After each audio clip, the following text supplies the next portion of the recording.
세상에는 세 종류의 거짓말이 있다고 합니다. 그럴듯한 거짓말, 새빨간 거짓말, 그리고 나머지 하나는 통계입니다.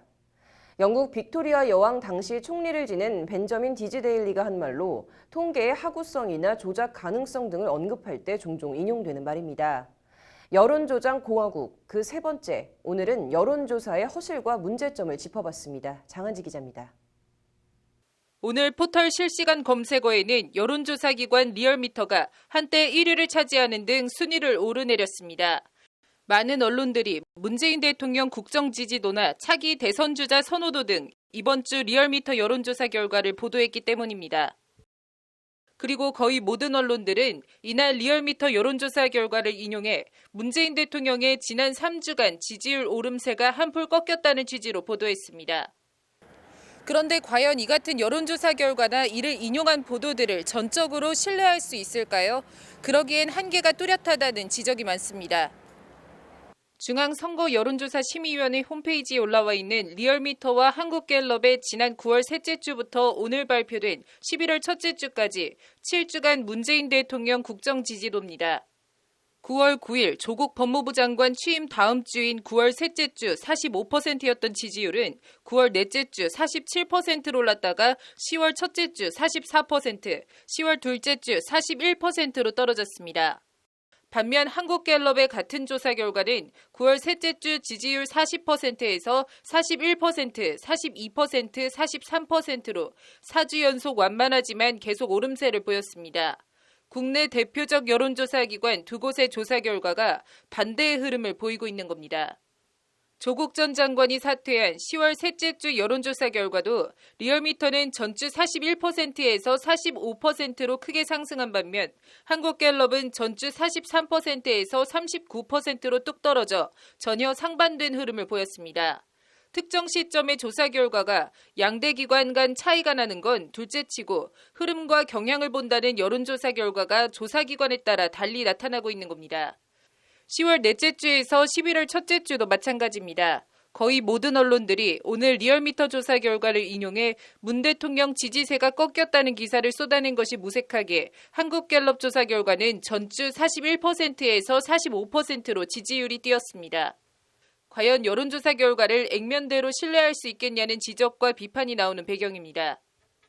대체적으로 지금 이렇게 전문가 사이에서도 그렇고요. 이제 두 조사 간의 차이가 나는 이유가 일단 조사 방법상에 있어서의 그런 차이에서 발생이 되는 측면이 있다. 네. 그런 얘기를 많이 합니다. 그러니까 결국 여론조사를 신뢰할 수 있는지 여부는 두 가지 측면을 묻고 따져봐야 합니다. 질문을 어떻게 했느냐와 누가 답변을 했느냐 이 두 측면입니다.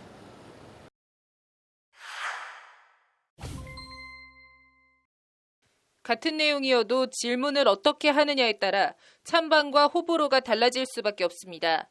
예를 들어 공수처 관련 리얼미터는 지난달 21일과 30일 두 차례 찬반 여론조사 결과를 발표했습니다. 그런데 21일 조사에선 찬성 51.4%, 반대 41.2%였던 결과가 30일 조사에선 찬성 61.5%, 반대 33.7%로 불과 9일 만에 찬성 답변이 10.1%포인트나 뛰었습니다.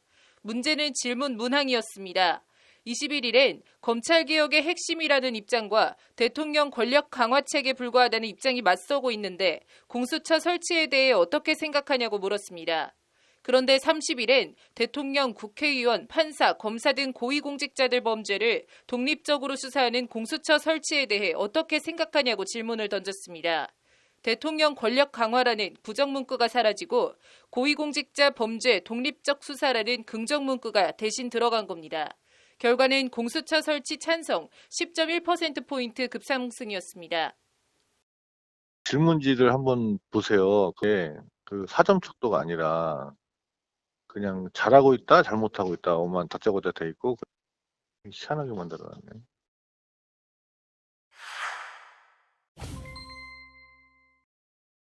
질문 문항이 어떻게 묻느냐와 관계된다면 응답률은 누가 답하느냐와 연관되어 있습니다. 일단 전화조사의 경우 그나마 응답률이 15% 안팎인데 반해 자동응답 ARS 조사는 4% 정도밖에는 되지 않습니다. 20명 걸면 그중에 1명 정도나 응답을 한다는 얘기입니다. 그런데 조사해야 할 표본 숫자는 정해져 있고 응답해주는 답변자를 찾아가다 보면 특히 정치적인 사안의 경우 열성 지지자들이 설문에 응할 가능성이 높아질 수밖에 없습니다.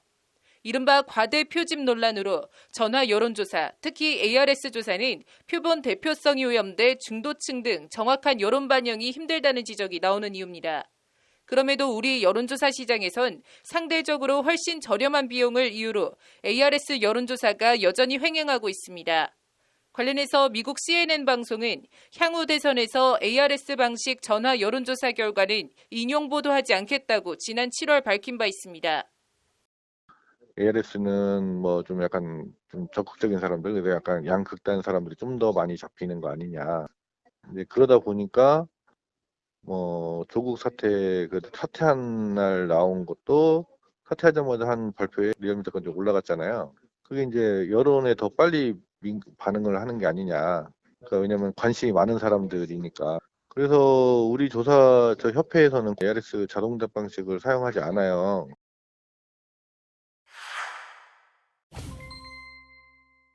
그 밖에 표본 추출 자체를 지적하는 목소리도 있습니다. 여론조사 기관들은 영업비밀이라는 이유로 표본 추출 방식 등에 대해 일절 비밀로 유지하고 있지만 과연 대표성을 담보할 수 있는 방식으로 표본이 추출되느냐 등에 대한 의심이 끊임없이 제기되고 있는 게 현실입니다. 편향되게 조사하고 있진 않고요. 조사 기관마다 조사 방법도 다르고 조사하는 기간도 다르기 때문에 찾아갈 수 있는 거고요. 톤도 다르기 때문에. 현대 대의정치민주주의는 여론조사와 떼래야 뗄 수 없는 관계를 맺고 있습니다. 여론조사 결과가 나올 때마다 정치적 유불리를 따져 왜곡과 조작 논란이 제기되는 게 아닌 논란을 종식시킬 수 있는 제대로 된 여론조사를 위한 대안 마련이 필요해 보입니다. 법률방송 장한지입니다.